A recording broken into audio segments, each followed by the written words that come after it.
എൻ്റെ എല്ലാ കൂട്ടുകാർക്കും എസ് കിച്ചൺ വേഡിലേക്ക് സ്വാഗതം. ഇന്ന് ഞാൻ തയ്യാറാക്കുന്നത് നമുക്ക് പെട്ടെന്നൊക്കെ തയ്യാറാക്കാൻ പറ്റിയ കുട്ടിക്കാലത്തൊക്കെ നമ്മൾ ധാരാളം കഴിച്ചിട്ടുള്ള കളിയോടക്കയുടെ റെസിപ്പി ആയിട്ടാണ് വന്നിരിക്കുന്നത്. അപ്പോൾ നിങ്ങളെല്ലാവരും വീഡിയോ സ്കിപ്പ് ചെയ്യാതെ കാണണം.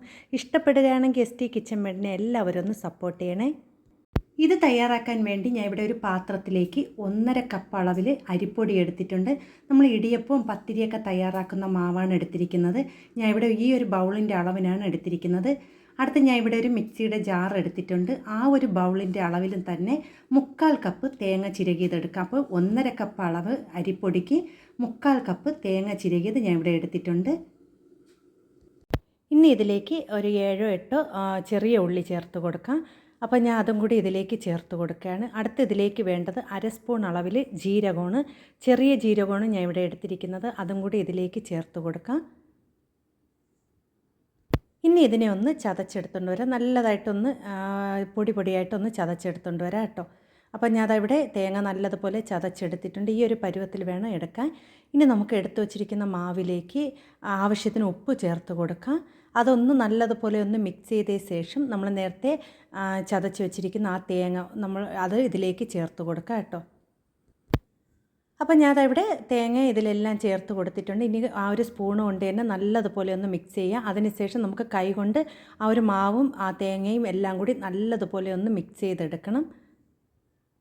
അപ്പം ഞാനവിടെ ഇതെല്ലാം നല്ലതുപോലെ ഒന്ന് മിക്സ് ചെയ്തെടുത്തിട്ടുണ്ട്. ഇനി നമുക്കിതിലേക്ക് വേണ്ടത് ചൂടുവെള്ളമാണ് ഞാൻ ഒഴിച്ചു കൊടുക്കുന്നത്. അപ്പോൾ കുറച്ച് വീതം വെള്ളം ഒഴിച്ച് നമുക്കതിനെ ഒന്ന് കുഴച്ചെടുക്കാം കേട്ടോ. നമുക്ക് ഓരോ മാവിൻ്റെ അനുസരിച്ചായിരിക്കും വെള്ളം, നമ്മൾ ഏത് മാവാണ് എടുക്കുന്നത് അതനുസരിച്ച് നമുക്ക് കുറച്ച് വീതം വെള്ളം ചേർത്ത് കുഴച്ച് കൊടുക്കുക. അധികം കട്ടിയാവാനും പാടില്ല, അധികം ലൂസാവാനും പാടില്ല. നമ്മൾ ഇടിയപ്പത്തിനൊക്കെ കുഴച്ചെടുക്കുന്ന ആ രീതിക്ക് വേണം മാവ് കുഴച്ചെടുക്കാൻ. അപ്പോൾ ഇതൊന്ന് ചൂടായത് കൊണ്ട് തന്നെ ഇത് നല്ലതുപോലെ ഒന്ന് ആ ഒരു തവി ഉപയോഗിച്ച് മിക്സ് ചെയ്തതിന് ശേഷം നമുക്ക് ചെറുതായിട്ടൊന്ന് ചൂടാറി വരുമ്പോൾ കൈ കൊണ്ട് നല്ലതുപോലെ കുഴച്ച് സോഫ്റ്റാക്കി എടുത്തിട്ടുണ്ട്. ഈ ഒരു പരുവത്തിൽ വേണം നമുക്ക് മാവ് തയ്യാറാക്കി എടുക്കാൻ. അപ്പോൾ ഞാൻ പലപ്പോഴും ഇത് ഇടയ്ക്ക് ഞാൻ ചെയ്ത് നോക്കിയിട്ടുണ്ട്, പക്ഷേ എനിക്ക് ശരിയായിട്ടില്ല. ഇത് 2ാമത്തെ പ്രാവശ്യമാണ് കേട്ടോ. കാരണം അത് എണ്ണയിലിട്ടപ്പോൾ പൊട്ടിപ്പോയിട്ടുണ്ടായിരുന്നു. അപ്പോൾ ഇത് നമ്മൾ തയ്യാറാക്കുമ്പോൾ അധികം കട്ടിയായിട്ട് മാവ് ആവാനും പാടില്ല, ലൂസായിട്ട് ആവാനും പാടില്ല. ഇതേപോലെ നല്ല സോഫ്റ്റായിട്ട് തന്നെ മാവ് കുഴച്ചെടുക്കണം. അങ്ങനെ ചെയ്യുകയാണെങ്കിൽ അത് പൊട്ടിപ്പോകാതെ തന്നെ നമുക്ക് എടുക്കാൻ പറ്റും കേട്ടോ. ഇനി ഇതിനെ ചെറിയ ഉരുളയാക്കി ഉരുട്ടിയെടുക്കാം. അപ്പം ഞാനവിടെ ചെറിയ ബോൾസാക്കി ഉരുട്ടിയെടുത്തിട്ടുണ്ട്. ഇതുപോലെ ഒന്ന് നിങ്ങൾക്ക് ഇതിൽ നിന്നും ചെറുതായാലും കുഴപ്പമില്ല കേട്ടോ. അപ്പം ഞാനവിടെ എല്ലാം ഒന്ന് ഉരുട്ടിയെടുത്ത് വെച്ചിട്ടുണ്ട്. ഇനി നമുക്ക് എണ്ണ ഒഴിച്ചു കൊടുത്ത് ഒരു പാനിലേക്ക് എണ്ണ ഒഴിച്ചു കൊടുത്തിട്ടുണ്ട്. അതൊന്ന് ചൂടായി വരുമ്പോൾ നമുക്കിതിലേക്ക് ഈ ചെയ്ത് വെച്ചിരിക്കുന്ന ഓരോ ഉരുള വീതം ഇട്ട് കൊടുക്കാം കേട്ടോ. അപ്പോൾ ഞാനവിടെ എല്ലാം ഇതിലേക്ക് എണ്ണയിലേക്ക് ഇട്ട് കൊടുത്തിട്ടുണ്ട്. ഇനി നമുക്കിതിനെ ഒന്ന് നല്ലതുപോലെ തീ കുറച്ച് വെച്ച് വേവിച്ചെടുക്കാം കേട്ടോ.